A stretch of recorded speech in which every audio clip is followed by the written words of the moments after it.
Hi, Carrie Burchill here with another session of Shine Like a North Star. These quick videos are intended to give you some things to simmer on and think about in your leadership journey. I work with leaders and teams, helping them slow down to go fast. And what does that really need?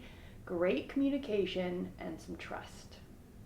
So today's work is around some reminders that I have from a department that I'm working with right now because they're feeling like their leader is a micromanager, right? For the employees, that message tells them that they're not doing a good job, not doing enough, blah, blah, blah, right? For the leader, they're helping more because they see their employees overwhelmed. We want to, focus on retention, all of these good things. But there's a disconnect, right? Between the leader's intention of getting in the weeds and helping out and the employee's sense of really empowerment and feeling successful. So this idea really poked its head up with a neighbor friend of mine named Dana Smith, and she sent me this picture of an apartment building nearby, right? You can see the ladders. I'm looking at it, I'm counting maybe 4 different ladders. Okay, it looks pretty straightforward. Looking at this now of the up close ladder, yeah, those are bungee cords that the employees have put together to really string the ladders together to get as high as they need to go. Now, of course, the employees might be thinking, hey, I'm doing this because we couldn't get a boom lift, maybe we didn't have the materials, my boss really wants the job to get done, all that good stuff. You see the ladder with 4 or 5 different ladders strung together with the bungee cords. Which begs the question for me, does that team need some micromanaging? I want to go into micromanage legitimately. And then I'm pausing going, how did the team sort of come to think that that was okay, right? And what's the leader's role in getting in the weeds, not getting in the weeds? So it kind of begs this question of a gap that I'm noticing both in the painting job of this neighborhood apartment building, and also what some of the departments are feeling that I'm working with right now, right? So we have this vision, and it's kind of a gap between how the vision is enacted, right? And so what happens is if the vision isn't clear, then the leader kind of comes over here and gets caught in the weeds and maybe helps in ways that isn't really helpful. The employees might feel like they're being undermined a little bit or questioned. And really what's happening is the vision just wasn't clear, right? The vision wasn't clear from the beginning. Now the vision being clear begs some other questions, right? So let's say I do a really clear vision, like be safe on the job today. Well, safe for that painting crew obviously means bungee cording ladders together, right? How granular does that vision need to be? And we can always catch it back and forth using that lean expression catch ball, right? So if I'm pitching a vision, be safe, I could say to the painting team, so what does be safe mean to you? And they're, going to say, well, we're going to grab all these ladders and kind of string them together and go for it. Well, that's not what I mean by safe. I think that you should get a boom lift and blah, blah, blah, right? That's where we have the catch ball to clarify the vision, right? Slow down to go fast. The other thing that starts happening is we might have a vision that I've clearly shared with you, which is use the boom lift, be safe, all these people are on the team, and maybe my vision is only accepted by a couple of people, and over here is my group thinking that bungee cords are okay. Now, no matter how well I describe my vision, if my buy-in is only with this small group, you guessed it, my vision is not going to be enacted. And I'm going to have the people that are really driving the culture and the bigger influencers on the team using the bungee cords. Whew. So it gets even more complicated, right? I could maybe miss the vision. I've got a catch ball to make sure that we're hearing the same sort of vision. So get that set, and even then, do I have the buy-in, right? So I need to trust and verify as a leader, which means that I'm going to swing by the job site.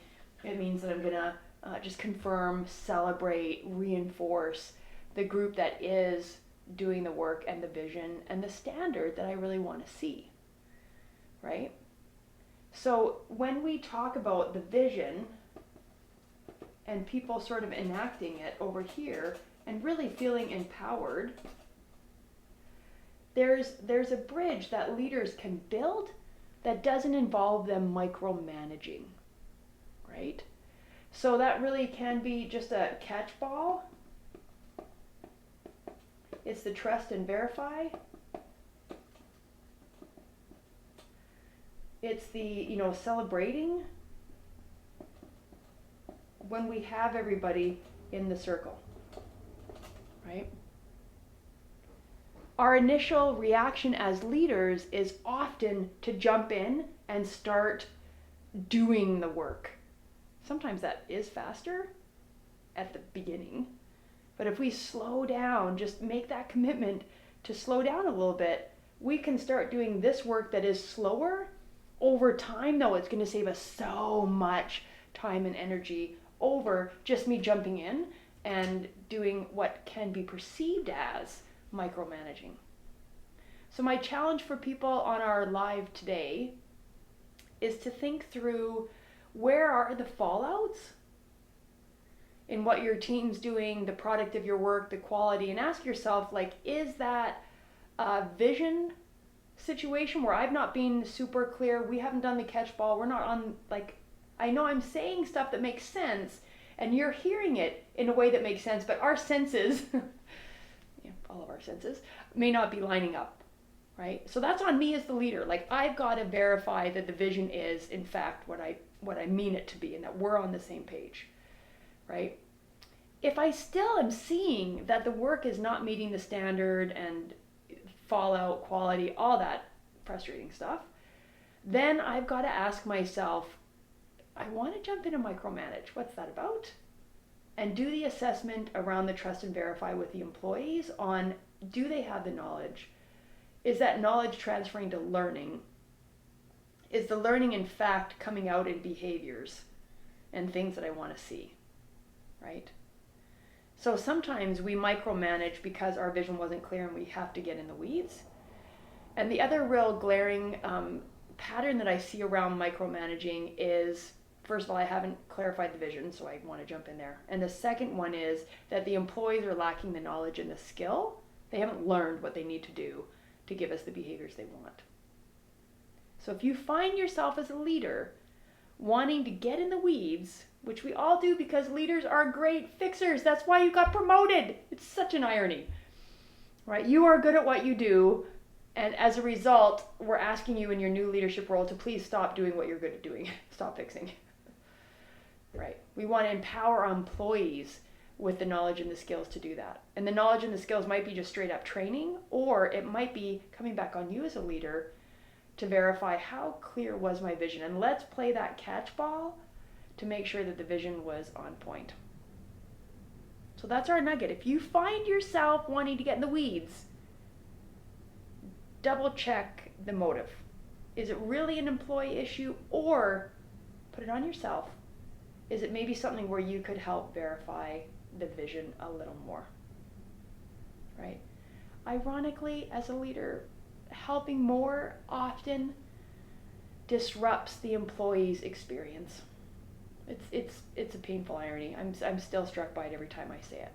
So we love that you have the skills to be promoted. Thank you for being good at what you do, and please stop being so good at what you do, because we want to help the employees be great problem solvers and feel empowered to solve their own problems, which is our job as leaders to create the vision, and our job as leaders to assess their knowledge and skill level to really fulfill that vision. So if you want to get in the weeds, double check it.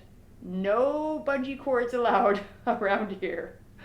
Thanks everybody, have a wonderful day, be safe, and let's be in touch. I'd love to know some of the challenges that you're facing when you want to get in the weeds, and I'd love to partner with you just to have a quick conversation, slowing you down to really look at, why do you want to get in those weeds?